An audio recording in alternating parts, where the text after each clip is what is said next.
One of my first recollections of thoughts along these lines was when I was an altar server, and our parish priest, in discussing about the impending death of his mother, said he attended to her, and as though he had to say it, also said, and I asked the priest to hear his confession.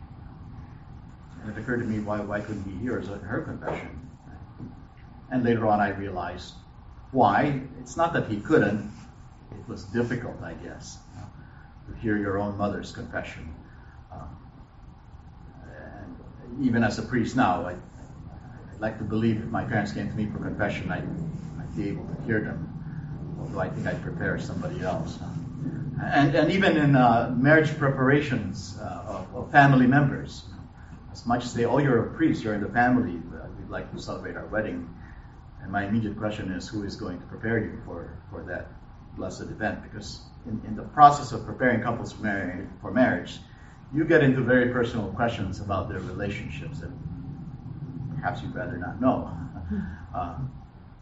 And yet, if I end up doing that, I'd like to believe I could. But I understand the difficulty.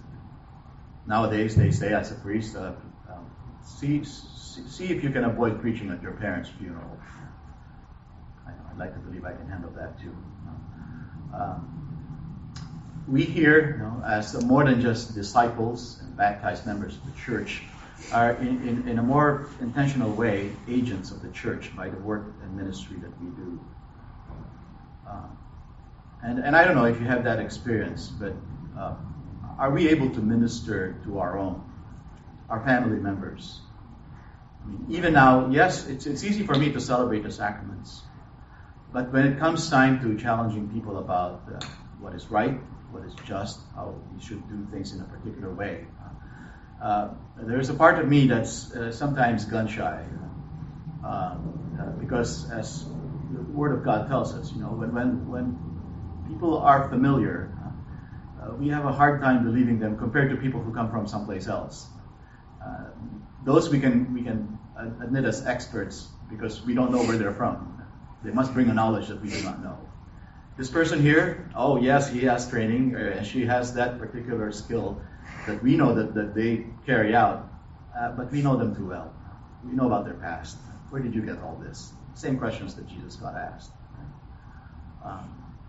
Now, my hope is that does not keep us from ministering and being good witnesses to even those who are familiar to us.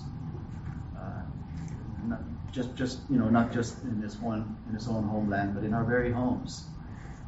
And maybe we will not preach to them, but by being faithful to who we are as followers of Christ, by being consistent in the everyday and ordinary things, nothing spectacular like Naaman was looking for, but in the everyday and ordinary things, if we could be faithful and live a life that is filled with peace and joy, we can give good witness to our faith. And we can be more effective in inviting, especially those who are close to us in our families, among our friends, to perhaps reach out to us and listen to us and find out what is the secret to why we live the lives that we live, why we do the things that we do, why every so often we might speak out against the things that they are about. And it is the life of integrity, the life of a consistent disciple, very much devoted to the ways of Christ, that will make that effective for us. Not because necessarily we have some knowledge or trained in a particular skill, but because we are seeking to be faithful to who we are as followers of Christ.